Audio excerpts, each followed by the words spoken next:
à Airbus, pensez à l'aéronautique avec Ariane Espace et les satellites, ce qui permet à la France, un pays de taille assez moyenne, d'avoir de grands succès technologiques et industriels. Et ça permet aussi au pays d'avoir des projets pour l'avenir. On a un patriotisme économique, c'est-à-dire une commande publique réservée aux entreprises françaises, comme dans tous les pays du monde entier, hors de l'Union européenne, et on a un protectionnisme raisonnable, qui permet de développer notre industrie. À ce moment-là, les services publics, comme l'éducation et la santé, sont en plein essor. Et à l'inverse, la finance est mise au pas par l'État, ce qui est très important pour qu'elle n'écrase pas l'économie.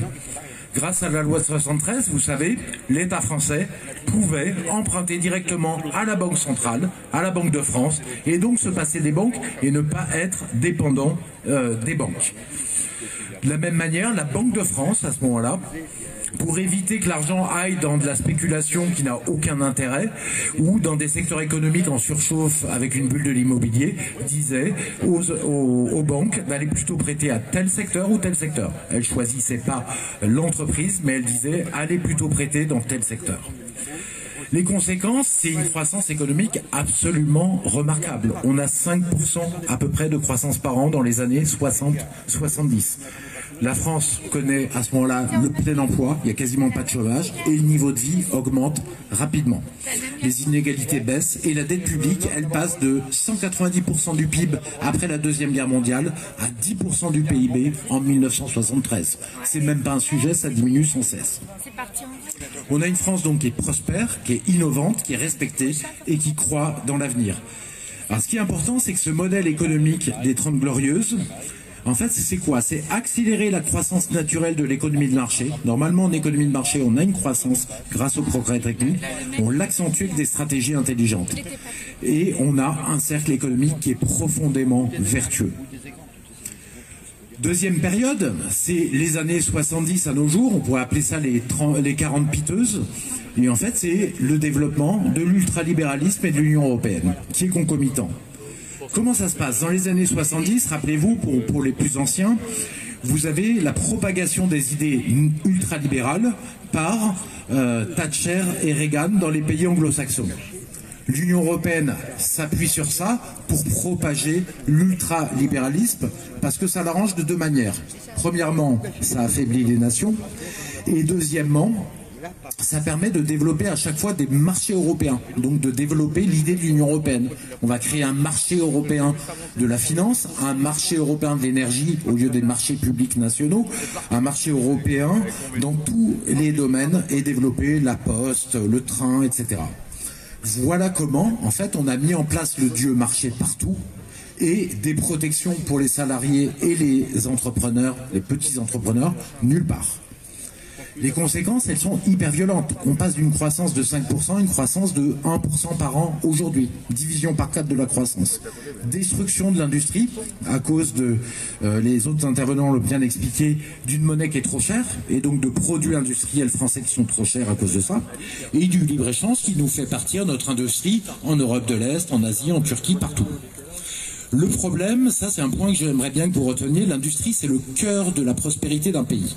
Pourquoi? Parce que, comme disait monsieur qui travaille à l'INSEE, en fait, les gains de productivité, c'est-à-dire d'efficacité, ce qu'un salarié produit en plus, en fait, ça se fait essentiellement dans l'industrie. Vous imaginez bien, c'est pas chez le coiffeur, chez le restaurant, qu'on a des gains de productivité importants. Et ces gains de productivité, en fait, c'est ça qui permet d'alimenter tout le niveau de vie de toute la nation, de tous les habitants de la nation. Quelque chose qui est très intéressant, alors on n'a pas de PowerPoint, on est en plein air, hein, c'est quand vous faites un graphique avec le PIB en fait en axe vertical et l'industrie, la production industrielle en axe horizontal. Qu'est-ce que vous obtenez? Une droite, c'est extraordinaire.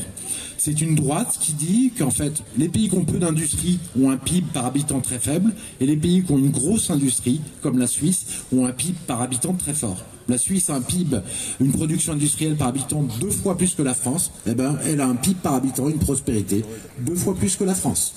La pente, c'est le 4. Ce qui veut dire que quand vous avez 1 euro créé dans l'industrie de production industrielle, vous avez 4 euros de niveau de vie à distribuer à l'ensemble de la nation. Donc vous imaginez le désastre que sont les fermetures d'usines pour aller dans l'Europe de l'Est, pour aller en Asie, pour aller en Turquie. L'autre conséquence de ces politiques, c'est qu'on a une dette en fait publique par les génies qui vous parlent tout le temps de baisser la dette publique. Ben, ils ont fait augmenter la dette publique de 10% en 73 à 120% du PIB aujourd'hui. Ils l'ont multiplié par 12. Le problème aussi, c'est qu'on a un déclin, et on le voit, et un déclassement de la France. L'économie de marché, donc, elle permet naturellement d'avoir un peu de croissance avec les progrès techniques, mais avec un modèle ultralibéral qui saigne à blanc, littéralement, l'économie, on finit par détruire la croissance et on rentre dans un cercle économique vicieux, l'inverse de la période des 30 Glorieuses. Donc l'ultralibéralisme imposé par l'Union européenne, il est non seulement socialement injuste, mais en plus il est totalement inefficace économiquement. Les conséquences sociales sur les Français, puisqu'il n'y a plus de croissance du PIB, il n'y a plus de croissance du PIB par habitant, il n'y a plus de croissance du niveau de vie. Il faut savoir quand même que nos amis italiens, eux, ils voient la décroissance de leur niveau de vie depuis 20 ans. Depuis l'an 2000, on a une décroissance du PIB par habitant de l'Italie qui est importante. On a un chômage qui est explosif, 6,5 millions de personnes en France qui sont à Pôle emploi, 2 millions de personnes au RSA, 8,5 millions de personnes sur grosso modo 26 millions de salariés. Vous voyez que le taux de chômage réel, il n'est pas du tout à 8%, il est à 25-30%. Les chiffres de 8% que nous sort l'INSEE, ce sont des chiffres bidonnés. Ce ne sont pas des statistiques. En fait, c'est un sondage qui est fait pour vous afficher un taux de chômage hyper bas, complètement faux. Et d'ailleurs, ils arrivaient à faire baisser le taux de chômage pendant la crise du Covid. C'est vous dire.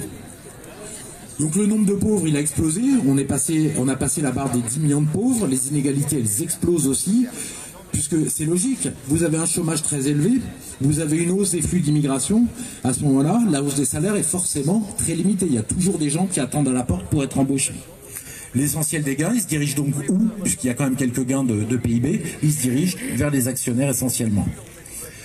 Alors on a un vrai désastre, et pour masquer le désastre, le système il a deux méthodes. Premièrement, une méthode artificielle qui est de créer de la dette pour créer de la fausse croissance, de la dette publique et de la dette privée. Ça permet de créer un peu de croissance. Et puis il faut aussi donner un peu une bouffée d'oxygène à une économie qui est complètement asphyxiée. Donc le système a trouvé une autre chose pour ça. Il met les taux à zéro. Vous imaginez, on a des taux à zéro depuis des années. En fait, ce qui permet de faire envoler l'immobilier et la bourse. Et aussi, comme ça ne suffit pas, la Banque Centrale Européenne, ce qui est le scandale des scandales, distribue des milliers de milliards d'euros d'argent public dans les marchés financiers. Ils sont injectés, ce qui fait exploser la bourse et tous les marchés financiers et créer des paradis artificiels de richesse et un peu de croissance. C'est donc d'une immoralité complètement folle. Pire, en fait, dans ce système, on laisse l'État développer sans régulation une économie de prédation. L'ubérisation va être quelque chose de formidable. C'est des plateformes qui coûtent pas cher, donc il y a peu d'intermédiaires et tout va aux salariés ou aux entrepreneurs derrière. C'est exactement l'inverse qui se passe, vous le savez, avec l'ubérisation. Donc, l'ultralibéralisme crée un désastre économique et social. Mais il va plus loin, il crée aussi un désastre écologique. Vous le savez, puisque le libre-échange, c'est à la fois du dumping social dans le monde entier, c'est acquis et du dumping écologique, je voulais dire, et c'est aussi le fait de transporter sur des milliers de kilomètres des produits, donc complètement inefficaces et de mauvaise qualité. Cette idéologie, elle a été créée pour les dominants, en fait, a créé logiquement une classe de milliardaires surpuissants qui sont en train de s'accaparer tous les pouvoirs. Ils avaient le pouvoir économique, ils ont pris le pouvoir médiatique, et avec Macron, ils commencent à prendre le pouvoir politique. On a donc une démocratie qui est logiquement en train de basculer et de dégénérer en oligarchie, en tyrannie. C'est la grande bascule dont parle à juste titre Florian Philippot dans son livre.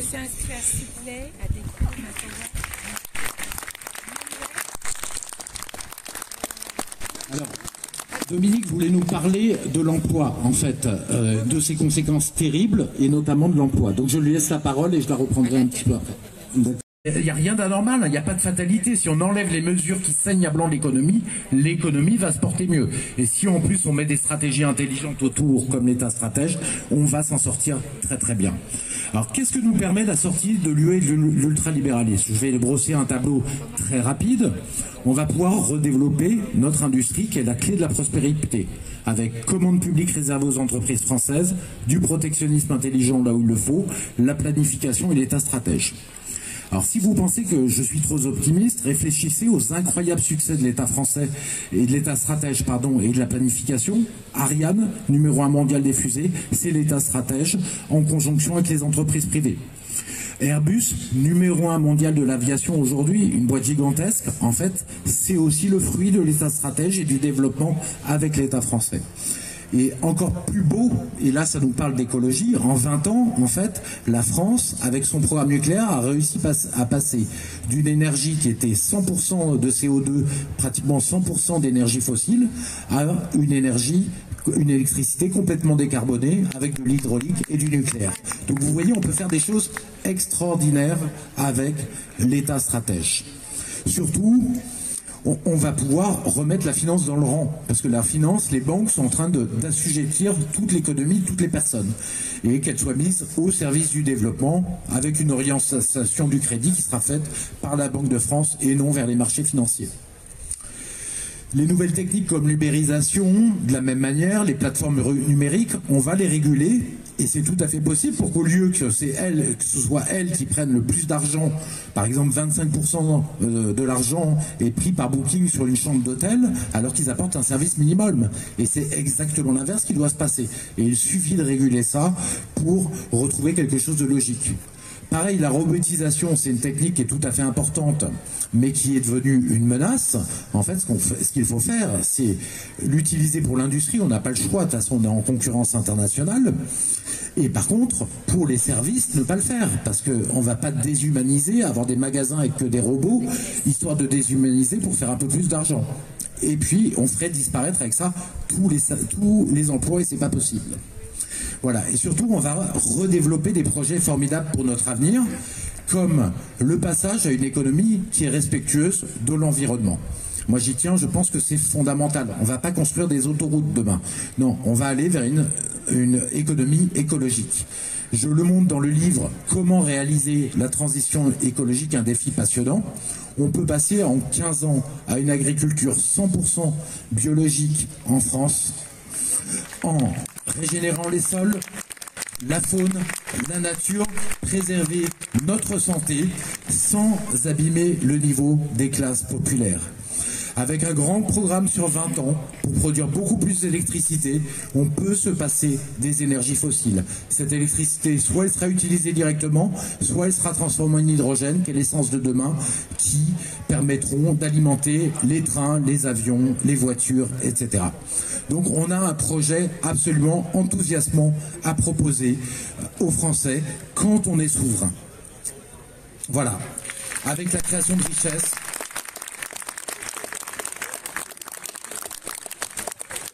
Pas de fatalité avec cette création de richesse que nous remettrons en route. Avec la fin de l'ultralibéralisme, on fera comme les Anglais qui ont réussi à augmenter de 9% les salaires cette année, 9%, en baissant les flux d'immigration. Il n'y a pas de fatalité, il n'y a pas de résignation à la baisse du niveau de vie.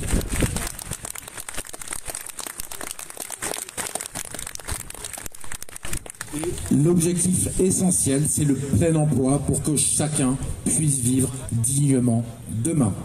Je vous remercie.